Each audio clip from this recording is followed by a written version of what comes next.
வணக்கம் நேயர்களே, ஸ்ரீ குபேரன் டிவி நேயருக்கு லக்ஷ்மி நாராயண அன்பு வணக்கங்களை. இப்போ நம்ம பார்க்க போகிறது வார ராசி பலன் 9ஆம் தேதியிலேருந்து 15ஆம் தேதி வரை எப்படி இருக்க போகுது நான் பார்க்க போகிறோம். ஸோ எப்போதும் சொல்கிறது தாங்க, லக்னத்துக்கு பாருங்கள், ராசிக்கு பார்க்குற லக்னத்துக்கு பார்க்க ரொம்ப பர்ஃபெக்டாக இருக்கும். உதாரணமாக ஒரு மகர லக்னம் விருச்சிக ராசினா நீங்கள் விருச்சிக ராசிக்கான பலன்களை பார்க்குற மகர ராசிக்கான பலன்களை பார்க்குறது ரொம்ப பர்ஃபெக்டாக இருக்கும். ஃபஸ்ட்டு வர்றது பொது பலன்கள், அதுக்கப்புறம் வர்றது தசாபுத்தி பலன்கள். ஸோ உங்களுக்கு என்ன தசாபுத்தி அந்தரங்கள் வருதோ அதை வந்து மிங்கிள் பண்ணி பார்க்கும்போது ரொம்ப பர்ஃபெக்டாக இருக்கும். வீடியோட எண்டில் டிப் ஆஃப் த வீக் இருக்குது, மறக்காமல் பாருங்கள். மகர ராசி. ஸோ மகர ராசிக்கு வந்து உங்களது ராசி அதிபதி சனி வந்து பார்த்திங்கன்னா உங்களுக்கு வந்து 2ல் இருக்கார். ஸோ 2ல் இருந்து அது ராகுடைய சாதனமாக 2-3 தொடரும் போது ரகசியமாக நிறைய கலகங்கள் ஏற்படுவதற்கான வாய்ப்பு. ரொம்ப கவனமாக இருக்கணும். வருமானம் நல்லா இருக்கும். ஸோ நல்ல இரட்டிப்பு வருமானம், நல்ல வருமானங்கள் வருவதற்கான வாய்ப்பு ரொம்ப சிறப்பாக இருக்குது. அது மட்டும் இல்லாமல் மகர ராசிக்கு வந்து பார்த்திங்கன்னா உங்களது 3ஆம் அதிபதியான குரு வந்து 5ல் இருக்கும்போது ஆன்மீகம் சம்மந்தமான விஷயம் நிறைய முயற்சிகள் எடுப்பீங்க. பெரிய லெவலில் வரணுங்கிற லெவலெல்லாம் நல்லாயிருக்கும். நல்ல பெயர் புகழ் வருவதற்கான வாய்ப்புகள், குழந்தைகளோட திருமணம் சார்ந்த விஷயங்கள் நடப்பதற்கான வாய்ப்புகள் ரொம்ப நல்லாயிருக்கு. அதற்கான முயற்சிகளும் சிறப்பாக நடப்பதற்கான வாய்ப்புகள் ரொம்ப நல்லாயிருக்கு. இதில் ஒரே ஒரு விஷயம் என்னென்னா, குரு வக்கரமாக இருக்கிறனால கொஞ்சம் ஸ்லோ டவுனாக நடக்கிறதுக்கான வாய்ப்புகள் நிறைய இருக்குது. 4ஆம் அதிபதி. ஸோ 4ஆம் அதிபதியான செவ்வாய், 4-11ஆம் அதிபதி செவ்வாய் வந்து 11-7 இருக்கும்போது அது 7 நீச்சமாக இருக்குது. ஸோ அதனால் என்ன வந்து தாயார் மற்றும் மூத்த சகோதரர்கள், மனைவி மற்றும் இந்த 3 உறவுகளால் நமக்கு சின்ன மனசலனங்கள், மெயினாக வந்து மனைவி வந்து சின்ன மனக்காயங்கள் பண்ணுறதுக்கான வாய்ப்புகள், பார்ட்னர்ஷிப் சம்மந்தமான விஷயங்களில் வந்து கொஞ்சம் நமக்கு வந்து மனசை வந்து எவனா ஸ்க்ராட்ச் பண்ணிட்டு போயிடுவாங்க. ஸோ அதனால் கொஞ்சம் கவனமாக இருங்க. அதுக்கப்புறம் வந்து 5ஆம் அதிபதி மற்றும் 10ஆம் அதிபதியான சுக்கிரன் வந்து பார்த்திங்கன்னா ராசியில் வரும்போது நிறைய, அதாவது புதிய தொழில் வாய்ப்புகள், நல்ல ஒரு ஆன்மீக சுற்றுலா போகணும், நல்ல குழந்தைகளுக்காக ஏதாவது பெருசாக செய்யணுங்கிற எண்ணங்களெல்லாம் பெருசாக செய்யுங்க. ஸோ அதெல்லாமே ரொம்ப நல்ல விஷயங்கள் தான். அதுக்கப்புறம் பார்க்கும்போது 6ஆம் அதிபதியான புதன் 11ல் இருக்கும். பெருத்த லாபங்கள், வேலையில் நல்ல ஏற்றங்கள், நல்ல மாற்றங்கள், நல்ல ஒரு முயற்சியில் வெற்றி கிடைப்பதற்கான வாய்ப்புலாம் ரொம்ப சிறப்பாக இருக்குது. மற்றபடி ஆன்மீக சுற்றுலாலாம் ரொம்ப அற்புதமாக இருக்குது. பிரயாணங்கள் வெற்றி பெறுவதற்கான வாய்ப்புலாம் ரொம்ப நல்லாவே இருக்குங்க. இதில் ஒரே ஒரு சின்ன விஷயம் என்னென்னா, அது வந்து வக்கரமாக இருக்கும், கொஞ்சம் ஸ்லோவாக போகிற மாதிரி ஃபீலை கண்டிப்பாக கொடுத்துரும். அதுக்கப்புறம் 7ஆம் அதிபதி சந்திரன் வந்து சிறப்பான பலன்கள், நல்ல ஏற்றங்கள், நல்ல லாபங்கள், நல்ல ஒரு முயற்சிகளை கொடுப்பதற்கான வாய்ப்புலாம் ரொம்ப சிறப்பாக இருக்குது. பட் என்ன ஒரே ஒரு குறை என்னென்னா, 7ல் வந்து செவ்வாய் நீச்சமாக இருக்கும்பொழுது கொஞ்சம் வார்த்தைகள், ஏதாச்சும் உங்களுடைய செயல்பாடுகள், மனைவியோட செயல்பாடுகள், பார்ட்னருடைய செயல்பாடுகள் கொஞ்சம் மனக்காயங்களை கொடுத்துரும். அதேமாதிரி கஸ்டமர்ஸ், பிஸ்னஸில் இருக்கிறவங்க ஒரு கஸ்டமர்ஸால் ஒரு சின்ன மன உளைச்சல் வரதுக்கான வாய்ப்புகள் கொஞ்சம் கவனமாக இருக்கின்ற காலகட்டங்கள். 8ஆம் அதிபதி. ஸோ 8ஆம் அதிபதியான சூரியன். ஸோ 8ஆம் அதிபதி சூரியன் 11ல் இருக்கும்போது பெரிய லாபங்கள், திடீர் அதிர்ஷ்டங்கள், நல்ல ஒரு சாதாரண நினைச்சவங்க திடீர் ஒரு வருமானங்கள் வருவதற்கான வாய்ப்புலாம் ரொம்ப சிறப்பாக இருக்கும். 9ஆம் அதிபதியான புதன் வந்து 11ல் இருக்கும்போது நல்ல கல்வி அறிவு, மேலே படிக்கணும், பெரிய படிப்பு படிக்கணும், பெரிய ஒரு வளர்ச்சி வரணுங்கிறதுக்கான வாய்ப்பு ரொம்ப சிறப்பாக இருக்கும். 10ஆம் அதிபதியான சுக்கிரன் வந்து பார்த்திங்கன்னா உங்களுக்கு வந்து ராசியிலே இருக்கும். தொழில் ரீதியான விஷயங்கள் நிறைய வாய்ப்புகள் கிடைக்கிறது, நல்ல பெரிய பாப்புலாரிட்டி ஆகணுங்கிற எண்ணங்கள் எல்லாம் கண்டிப்பாக கொடுத்துருங்க. ஸோ இதுவரை வந்து பார்த்தீங்கன்னா புது பலன்கள். இப்போ பார்க்கும்போது தசாபுத்தி பலன்கள். மகர லக்னமாக இருந்து சூரியன் தசாபுத்தி, அதனால் திடீர் அதிர்ஷ்டங்கள், விபரீத ராஜயோகங்கிற ஒரு விஷயம் இருக்கிறனால திடீர் அதிர்ஷ்டங்கள் வருவதற்கான வாய்ப்புலாம் ரொம்ப நல்லா இருக்குது. ஏதாச்சும் வந்து சாதாரண நடக்கணுன்றது திடீர்னு நடந்து அழகாக ஒரு திடீர் அதிர்ஷ்டங்களையும் பெரிய ஒரு லாபங்களையும் கொடுப்பதற்கான வாய்ப்புலாம் ரொம்ப சிறப்பாக இருக்குங்க. மகர லக்னமாக இருந்து சந்திர தசாபுத்தி அந்தரங்கள் நடக்கணும். சந்திரன் வந்து பார்த்திங்கன்னா நல்ல ஏற்றங்கள், நல்ல லாபங்கள், உங்களுக்கு புதிய முயற்சியில் வெற்றி கிடைப்பதற்கான வாய்ப்புலாம் ரொம்ப நல்லா இருக்குது. மகர லக்னமாக இருந்து செவ்வாய் தசாபுத்தி, ஆனால் செவ்வாய் வந்து 7ல் இருக்கும்போது கணவன் மனைவிக்கு உள்ள சின்ன மனசலனங்கள், மனஸ்தாபங்கள், ஒரு கொஞ்சம் ஒரு என்ன சொல்ல மனதில் காயங்கள் வர்றதுக்கான வாய்ப்புலாம் ரொம்ப கவனமாக இருக்கின்ற காலகட்டங்கள். அதுக்கப்புறம் பார்க்கும்போது மகர லக்னமாக இருந்து செவ்வாய் தசாபுத்தி, செவ்வாய் வந்து பார்த்திங்கன்னா அது நீச்சமாக இருக்கும். கொஞ்சம் கணவன் மனைவி ஒரு மட்டும் கொஞ்சம் பார்த்து இருந்துக்கணும்.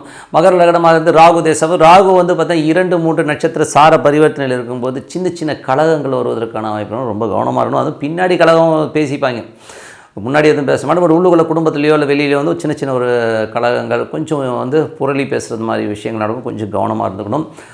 மகர லக்னமாக இருந்து குரு தசாபுத்தி வந்து குரு வந்து பார்த்தீங்கன்னா சிறப்பான பலன்கள், நல்ல ஏற்றங்கள், நல்ல லாபங்கள், குழந்தைகளுடைய திருமணம் சார்ந்த விஷயங்கள் நடப்பதற்கான ரொம்ப சிறப்பாக இருக்குது. ஸோ அது ஒரு நல்ல விஷயங்கள் தான். மகர லக்னமாக இருந்து சனி தசாபுத்தி அந்தரங்கள், சனி வந்து பார்த்திங்கன்னா உங்களுக்கு வந்து 2ல் இருக்கும்போது பெருத்த லாபங்கள், இரட்டிப்பு லாபங்கள் வருவதற்கான வாய்ப்புலாம் ரொம்ப சிறப்பாக இருக்குது. மகர லக்னமாக இருந்து புதன் தசாபுத்தி அந்தரங்கள், புதன் வந்து பார்த்திங்கன்னா உங்களுக்கு 11ல் இருக்கும். திடீர் லாபங்கள், திடீர் அதிர்ஷ்டங்கள், வேலையில் நல்ல ஏற்றங்கள், நல்ல லாபங்கள் வருவதற்கான ரொம்ப நல்லா இருக்குது. மகர லக்னமாக வந்து கேது தசாபுத்தி அந்தரங்கள், கேது வந்து பார்த்திங்கன்னா உங்களுக்கு வந்து 9ல் இருக்கும் பொழுது அது சூரியனுடைய சாரத்தில் இருக்கும்போது இப்போ வெளிநாடு, வெளியூர் பிரயாணங்கள்லாம் நல்ல லாபங்கள், நல்ல ஏற்றங்கள் வருவதற்கான வாய்ப்புலாம் ரொம்ப நல்லாயிருக்கு. இப்போ மகர லக்னமாக வந்து சுக்கிர தசாபுத்தி சுக்கிரன் வந்து பார்த்திங்கன்னா உங்களுக்கு வந்து புதிய தொழில் வாய்ப்புகள் தருவதற்கான வாய்ப்புலாம் நல்லா இருக்குது. குழந்தைகள் நல்ல வெற்றிகள், நல்ல ஒரு ஆன்மீக சுற்றுலா, ஆன்மீகம் சம்பந்தமான விஷயம், நல்ல ஏற்றங்கள் வருவதற்கான ரொம்ப சிறப்பாக இருக்குது.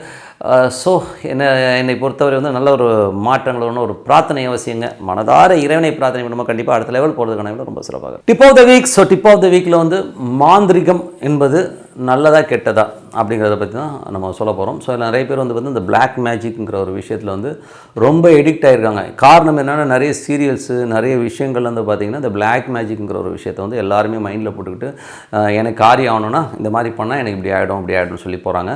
ஸோ இது நல்லதா கெட்டதானா? கண்டிப்பாக கெட்டதுங்க. ஏன்னா வந்து இது வந்து பிளாக் மேஜிக்ன்றது வந்து ஒருத்தனுடைய விதியை வந்து நீங்கள் வந்து ஏதோ ரூபத்தில் போய் உள்ளே அட்டாக் பண்ணி அவனுக்கு வந்து வரவிடாமல் பண்ணுறதோ இல்லை வேறு ஒரு ரூபத்தில் ஒரு மந்திரவாதியை வச்சு பண்ணுறதெல்லாம் வந்து இன்றைக்கி ஆகுமானா இன்றைக்கி அந்த மாதிரி ஆட்கள் இல்லை. அது வேறு விஷயம். பியூராக வந்து இருக்கிற ஆட்கள் ரொம்ப கம்மி, ஒரு 5% இருந்தால் பெரிய, மற்றவங்களாம் ஏமாத்துறாள் தான். ஸோ வேறு எனக்கு பர்ஃபெக்டாக தெரியும், எல்லாம் ஏமாத்துறாள் தான். உள்ளே மாட்டிங்கன்னா இல்லை லட்சக்கணக்கில் ஆட்டையை போட்டுருவாங்க. ஸோ அந்த மாதிரி வந்து ஒரு திருட்டுத்தனமான ஒரு பிளாக் மேஜிஷியன்ஸ் நிறைய பேர் இருக்காங்க. சின்ன சின்ன சித்து விலைகள்லாம் பண்ணுவாங்க, இல்லைன்னு சொல்ல மாட்டேன். பட் இருந்தாலும் அது பண்ணலாமான பண்ணாதீங்க. ஏன்னா வந்து உங்கள் விதிக்கப்பட்ட விதியை நீங்கள் அனுபவிச்சு தீரணுங்கிற ஒரு கர்மாவே நீங்கள் அனுபவிச்சு தான் ஆகணுமே ஒழிய சரி அந்த டைமில் போய்ட்டு நான் வந்து இது பண்ண மாட்டேன் அது பண்ண மாட்டேன்னு சொன்னிங்கன்னா அது மாட்டிக்கும். ஸோ அது ஒரு விஷயம். பிளாக் மேஜிஷியன் பண்ணிங்கன்னா நாளைக்கு உங்கள் வம்சா வழியில் வந்து அது வந்து ஒரு கர்மாவாக வந்து இணைஞ்சிரும். நீங்கள் வந்து இன்றைக்கி நல்லா இருக்கணுன்றதுக்காக இன்னொருத்தனை கெடுக்கிறதுக்காக செய்கிற ஒரு விஷயம் கண்டிப்பாக வந்து ஒரு பிளாக் அது ஒரு கர்மாவாக மாறி அது உங்களுக்கு குழந்தைகளாக பேர குழந்தைகளாக வந்து உங்களுக்கு வாழ்நாள் ஃபுல்லாக வந்து படுத்தி எடுத்துருங்கிறது உண்மையான விஷயம். ஸோ இதுக்கு ஒரு உதாரணம். ஸோ உதாரணம் சொல்லணும்னா எனக்கு தெரிஞ்ச ஒருத்தர் ரொம்ப க்ளோஸ் ஃப்ரெண்டு தான் அவர் வந்து எங்களோட இருந்தார். நான் சொல்கிறது வந்து ஒரு மோர் தென் ஒரு 35 இயர்ஸ் பேக், ஒரு 35 ஆண்டுகளுக்கு முன்னாடி வந்து அவங்க இருந்தாங்க. ஸோ அவர் வந்து ரொம்ப சாதாரண நிலையில் இருந்தார். ஒரு சைக்கிள் வச்சுட்டு தான் போவார். அவர் சின்னதாக வந்து ஒரு கம்பெனியில் வேலை பார்த்துருந்தார். ஸோ அந்த கம்பெனியில் வேலை பார்த்துட்டு இருக்கும்போது மாத சம்பளத்தெலாம் வேலை பார்ப்பார். ரொம்ப ஒரு லோயர் மிடில் கிளாஸ் லெவலில் தான் இருந்தார். ஸோ அப்படி இருக்கும்போது இவர் என்ன பண்ணார்னா கொஞ்சமாக ஒரு சின்னதாக வந்து ஒரு கம்பெனி ஆரம்பித்தார். அங்கே வேலை பார்த்துக்கிட்டே இங்கே வந்து ஒரு கம்பெனி ஆரம்பித்து அதுக்கப்புறம் அங்கே இருக்க ஆர்டர்ஸ் எல்லாம் கொஞ்சம் கொஞ்சமாக டைவெர்ட் பண்ணி அதை டெவலப் பண்ணார். ஸோ இதுக்கு நடுவில் இருந்து என்ன பண்ணுவார்னா இவர் வந்து ஒரு சில ஆட்களை கூப்பிட்டு வந்து இந்த எந்திரம் பண்ணி நிறைய மந்திரங்கள் உச்சாடனங்கள் இதெல்லாம் வேலையும் பார்ப்பாருங்க. ஸோ இது வேலையெல்லாம் பார்த்து பார்த்திங்கன்னா ஒரு ஆஃபீஸ்க்கு போனீங்கன்னா நிறைய தகடுகளாக இருக்கும். நிறைய தகடுகள் இந்த மாதிரி விஷயங்கள் எல்லாம் வந்து அவர் பண்ணிகிட்டு இருந்தார். க்ரோத் இருந்ததுன்னா பயங்கரமான க்ரோத் இருந்தது. க்ரோத்னா எப்படி தெரியுங்களா இருக்கும், நிறைய ஆர்டர்ஸு. அவர் ஆஃபீஸில் வேலை பார்த்த இடத்துலேருந்து இவர் வந்து அந்த ஆர்டர்ஸ் எல்லாம் வந்து கன்வெர்ட் பண்ணி இங்கே கொண்டு வந்தால் இந்த பக்கம் மாந்திரிக விஷயமும் பண்ணிக்கிட்டு ஆளுங்களை வச்சு பண்ணுவார். பணம் கொடுத்தா ஒருத்தர் வந்து பண்ணி கொடுத்துட்டு இருந்தார். அந்த மாந்திரிகம் பண்ணுற ஆளை பார்த்திங்கன்னா எப்படி இருப்பார் தெரியுங்களா, ரொம்ப கோரமாக இருப்பார் ஆள். ஸோ அப்போ அவன் எவ்வளோ காசுக்காக எவ்வளோ கெட்டது பண்ணியிருக்கான்றது வந்து அவன் ஃபேஸ் பார்த்தாலே தெரியும்.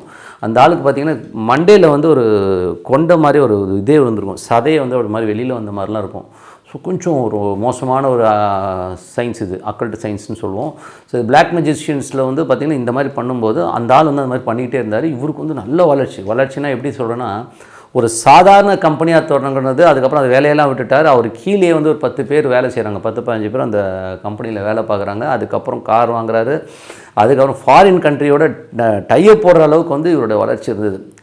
பட் என்ன ஆச்சுன்னா சடனாங்க ஒன் ஃபைன் டே திடீர்னு ஒரு ஆக்சிடெண்ட் நடந்தது. ஒரு சின்னதாக வந்து ஒரு சின்ன ஆக்சிடெண்ட்டில் உடனே உயிர் போச்சு. அந்த ஆக்சிடெண்ட்டில் இறக்கணும்னு அவசியமே கிடையாது. திடீர்னு இறந்துட்டார்.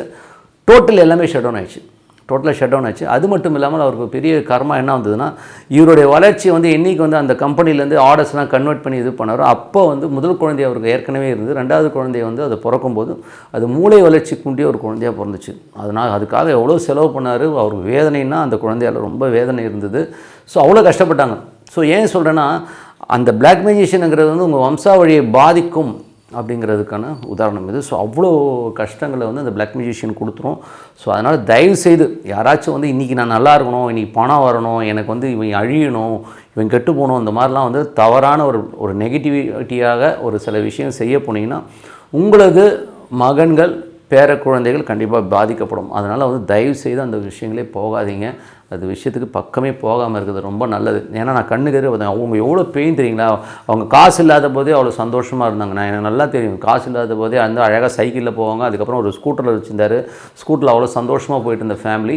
அதுக்கப்புறம் அந்த குழந்தை பிறந்ததுக்கப்புறம் அவங்க டோட்டல் அவங்க சந்தோஷம் எல்லாமே போயிடுச்சு. பணம் இருந்தது பட் சந்தோஷம் டோட்டலாக போயிடுச்சு. அவங்க ரொம்ப ஒரு என்ன சொல்கிறது, ரொம்ப ஒரு கஷ்டத்தோடய தான் இருந்தாங்க. ஸோ அதுக்கப்புறம் ஒன் ஃபைன் டே வந்து அவரும் திடீர்னு ஒரு ஆக்சிடெண்ட்டில் இறந்ததுக்கப்புறம் அந்த ஃபேமிலி வந்து டோட்டலாக வந்து டெமாலிஷ் ஆனதை பார்க்க முடியுது. அதுக்கப்புறம் டோட்டலாக அந்த கம்பெனி எல்லாமே மூடுற மாதிரி சூழ்நிலை ஏற்படுத்திச்சு. அதனால் வந்து தயவுசெய்து இந்த பிளாக் மெஜிஷியனுங்கிற ஒரு விஷயத்துக்கு போகவே போகாதீங்க. மாந்திரிகமோ மந்திரமோ இதுக்கு என்னங்க பண்ணலாம், ஒருத்தன் என்னை ஏமாற்றிட்டான் அவனுக்கு நான் திருப்பி செய்ய வேணாம்னா நீங்கள் அந்த மாதிரி போகாதீங்க. உங்களை ஏமாற்றிட்டாங்கன்னா இறைவனிடம் வழிபாடு பண்ணுங்கள். ஸோ வழிபாடுன்றது வந்து உங்களுக்கு எந்த வித சைடு எஃபெக்ட்டும் கொடுக்காது. இறைவனிடம் வழிபாடு பண்ணுங்கள். ஒரு காலகட்டத்திற்கு அப்புறம் அவங்களுக்கு வந்து எல்லாமே வந்து ஆட்டோமேட்டிக்காக உங்களுக்கு வர நல்லது வரும். நமக்கு வந்து நல்ல சந்ததிக்கணும், நம்ம நல்லா இருக்கணும்னு நினைக்கணுமே ஒழிய இந்த மாதிரி வந்து ஒரு தவறான விஷயத்துக்கு கண்டிப்பாக போயிடாதீங்கன்னு சொல்லிட்டு உங்களிடம் விடைபெறுவது உங்கள் லக்ஷ்மி நாராயணன். நன்றி, வணக்கம். ஸ்ரீ குபேரன் டிவியை பார்த்தமைக்கு நன்றிகள். மேலும் இது போன்ற தகவல்களை தெரிந்து கொள்ள ஸ்ரீ குபேரன் டிவியை சப்ஸ்கிரைப் செய்யுங்கள். மறக்காமல் பெல் ஐக்கானை கிளிக் செய்யுங்கள்.